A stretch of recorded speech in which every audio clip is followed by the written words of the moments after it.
भैया बहनों, पूर्वकालिक इसके पहले हमने वर्तमान काल के दंत में पढ़ा था सत्रीय और सानस प्रत्यय। दूसरा प्रकार भूतकालिक कृदंत में पढ़ा था ता और कतवतु के बारे में पढ़ा था। अब हम तीसरा प्रकार है कृदंत का, तीसरा प्रकार है पूर्वकालिक कृदंत। क्या है? पूर्वकालिक कृदंत। चलो इसके बारे में पढ़ते हैं थोड़ा सा।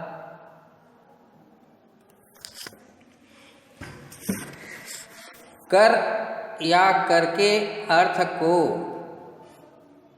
कर या करके अर्थ को व्यक्त करने के लिए धातुओं में कत्वा या ल्यप का प्रयोग करके पूर्वकालिक कृदंत बनाए जाते हैं।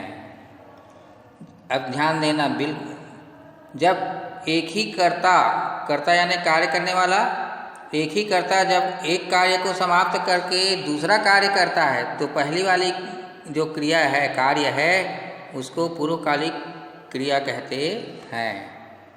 चलिए इसमें सरल है, एक तरफ धातु है, एक तरफ प्रत्यय है, एक शब्द है, उसका अर्थ है। शब्द और अर्थ आपके जानने के लिए है, अर्थ है आपके जानने के लिए है, बाकी आपको तीन चीज़ का काम है, धातु, प्रत्यय, शब्द का।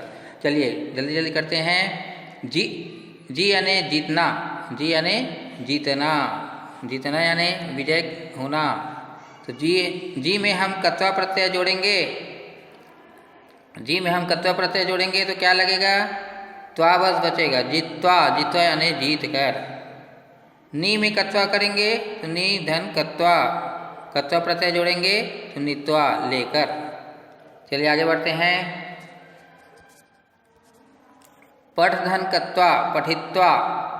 पत में कत्वा जोड़ेंगे तो पतित्वा, लिख में कत्वा जोड़ेंगे तो लिखित्वा, कथ में कत्वा जोड़ेंगे तो कथित्वा, और भक्ष में कत्वा जोड़ेंगे तो भक्षित्वा। ठीक है? और पुज में कत्वा जोड़ेंगे तो पूजित्वा। चलो आगे इसी को बढ़ाता हूँ। यज, यज में कत्वा जोड़ेंगे तो इष्टवा, ध्यान देना। और ग्रह में कत्वा जोड़ेंगे तो गृहीत्वा, वद में कत्वा जोड़ेंगे तो उक्त्वा होगा। क्या होगा? उक्त्वा। चलिए आगे बढ़ते हैं, आगे बढ़ते हैं।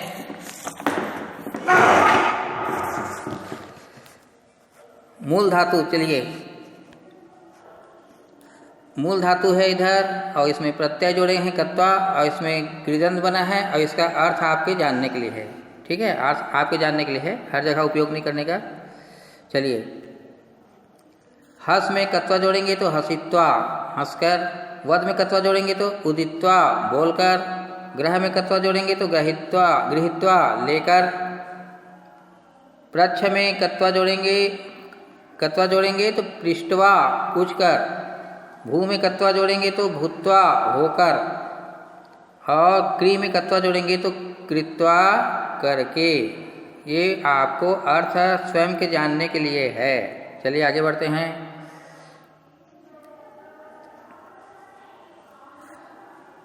दृश्य में कत्वा जोड़ेंगे तो दृष्टवा, देखकर। क्री में कत्वा जोड़ेंगे तो कृत्वा, करके। लिख में कत्वा जोड़ेंगे तो लिखित्वा, क्या होना चाहिए? लिख कर। क्या होना चाहिए? लिख कर। ठीक है? ये आपका कत्वा प्रत्यय खत्म। ऐसे भी लिख सकते हैं, और ऐसे कत्वा, कत्वा यानी करके। ठीक है? ये आपका कत्वा प्रत्यय खत्म। चलिए मैं आगे ले चलता हूँ आपको। ल्यप प्रत्यय, क्या में? ल्यप प्रत्यय। ठीक है? ल्यप प्रत्यय का प्रयोग कहाँ करते हैं? कत्वा का तो कर दिए। ल्यप प्रत्यय का प्रयोग तब होता है जब धातु के पूर्व उपसर्ग का प्रयोग होता है। जब धातु में पूर्व में उपसर्ग लग रहता है तब कत्वा की जगह हम क्या करते हैं? कत्वा नहीं लगाते, उसकी जगह ल्यप का उपयोग करते हैं। ला और पा का लोप हो जाता है ल्यप का। जैसे ल्या है तो इल्ला और पा का हो जाता है, यह बस बच जाता है। चलिए, यह बस बचता है, ये हट जाता है, ये हट जाता है। चलिए, तो यहाँ देखिए यहाँ देखिए जितने भी वो है उसमें धातु है उसमें उपसर्ग जुड़ा हुआ है। देखो ये उपसर्ग जुड़ा है, ये देखिए। तब उसके बाद हम उसमें जोड़े हैं प्रत्यय को, ल्यप को जोड़े हैं, कत्वा नहीं जोड़े हैं। उसके बाद या बस बचा है, देखिए या या या या। और यहाँ पर अर्थ होता है करके करके कर कर करके करके कर कर, ऐसे होता है। चलिए हमें इसको पढ़ते जाता हूँ।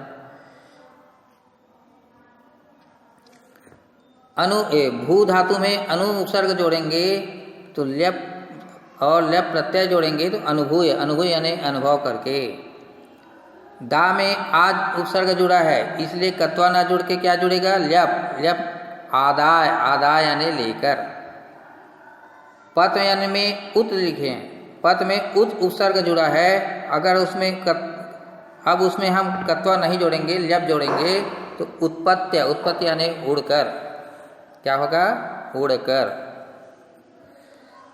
ठीक है। अगला प्र में स्था में प्र उपसर्ग जुड़ा है और उसमें कत्वा तो जोड़ना नहीं है क्योंकि उपसर्ग जुड़ गया है, इसलिए ल्यप जोड़ेंगे। और प्रस्थाय होता है, प्रस्थाय यानी चलकर। गम में आ जुड़ा है तो कत्वा नहीं जुड़ेगा, जुड़ेगा क्या जुड़ेगा, ल्यप। आगत्य, आगत्य यानी आकर। चलिए आगे बढ़ते हैं। नम, नम में प्र जुड़ा है तो कत्वा ना जोड़कर क्या जोड़ेंगे यहाँ पर, ल्यप। प्रणम्य, प्रणम्य यानी प्रणाम करके या प्रणाम कर। पठ में सम जुड़ा है, क्या जुड़ा है, सम। अब इसमें कत्वा ना जुड़ेगा, ल्यप जुड़ेगा, ल्यप जुड़ेगा संपठ्य, संपठ्य यानी पढ़कर। ठीक है। श्रु में सम जुड़ा है और उपसर्ग के कारण हम ल्यप जोड़ेंगे। और संश्रुत्य, संश्रुत्य यानी सुनकर। ठीक है।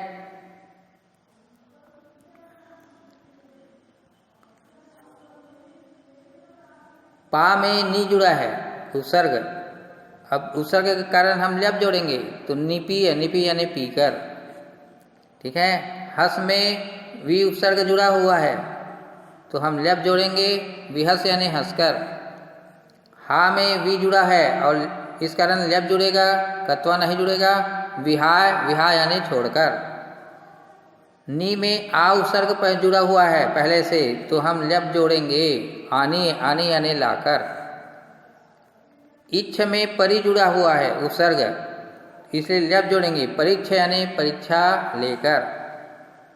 लिख में उत लिखा है तो इसलिए कत्वा ना जोड़ के ल्यप जुड़ेगा, उल्लिख्य, उल्लिख्य। देखिए अच्छे से देखिए,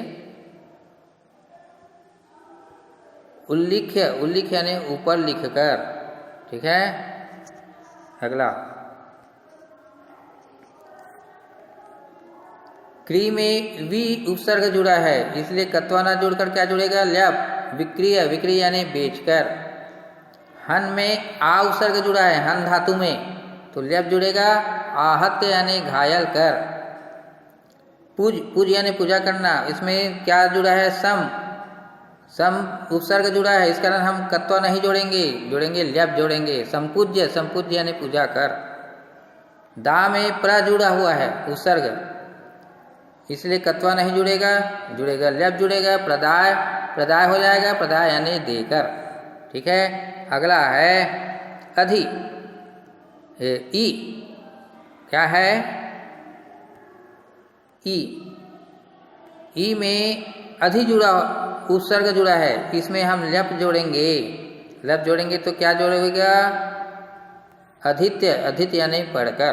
तो ये आपका पूर्वकालिक कृदंत समाप्त। इसमें आपका दोनों प्रकार आ गया, पूर्वकालिक का कत्वा आ गया और बिना धातु, बिना उपसर्ग जुड़े हुए धातु में जोड़ोगे तो आप किसको जोड़ोगे, कत्वा। और जिस धातु में पहले से उपसर्ग जुड़ा रहेगा उसमें आपको कत्वा ना जोड़कर क्या जोड़ना है, ल्यप। यह आपका समाप्त तीसरा पूर्वकालिक कृदंत। ठीक है।